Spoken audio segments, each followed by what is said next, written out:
Hey everybody, good afternoon, morning. I think we're like right on the edge here. It's just right around lunchtime and just kind of thinking about, today's Martin Luther King Day. It's a holiday for a lot of people. Some people are working, some people are not, but I just want to share some background for me and how I just think this is an awesome day. I was actually a missionary in South Africa for 5 years. So I lived in South Africa during what back then was called the apartheid era, which in simple English was the Africans were segregated.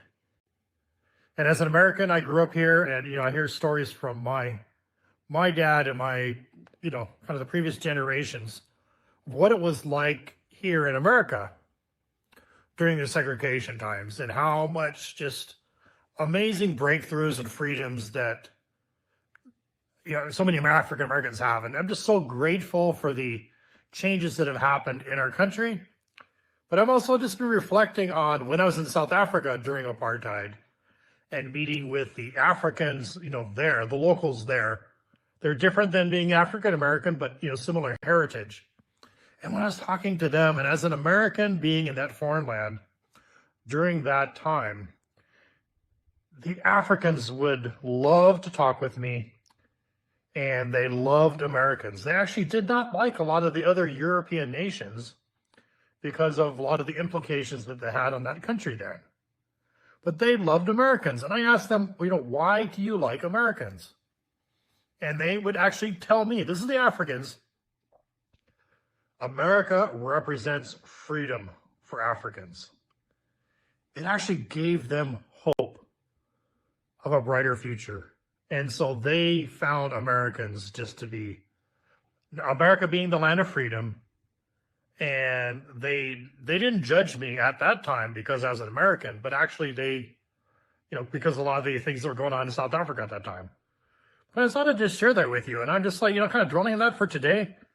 And just what opportunities so many African Americans have now compared to stories that my dad would tell me and before. And so I'm just so grateful for the freedoms that we have as a country, how just such incredible opportunities. We're no longer judging people by what your skin color is, your ethnicity and things like that. And I know so many of my friends, African-American friends, that are just amazing leaders. And I'm just so grateful for that. I'm just so grateful. And, they would tell me stories as well about, their parents. So let's make today a day of gratitude, a day of gratefulness, and there's just such opportunity here. Nobody's restricted anymore. The world is your oyster. What are you going to make of it? What are you going to do with the opportunity you have? We have decisions in life. We have pretty much two decisions. You can either be a victim or you could be an opportunist. And I'm an opportunist. I don't listen to, buy into all the news hype, irregardless of political systems and just economies and just everything like that. I don't buy into it. There's such opportunity. And you know what? I'm proud to be an American. I'm grateful for what we have. Because this country, we truly do have an opportunity for every individual, irregardless of what your race is. So to all my African-American friends, I just want to say thank you. Thank you for the privilege to have a friendship with you, to build relationships, to do business with you, and just to seize life. I hope you have an outstanding day. I know today I'm being a little philosophical. I'm trying to take a mental holiday. We're not really trying to work too hard today, just tootle around the house and get caught up. And I'm going to the spa.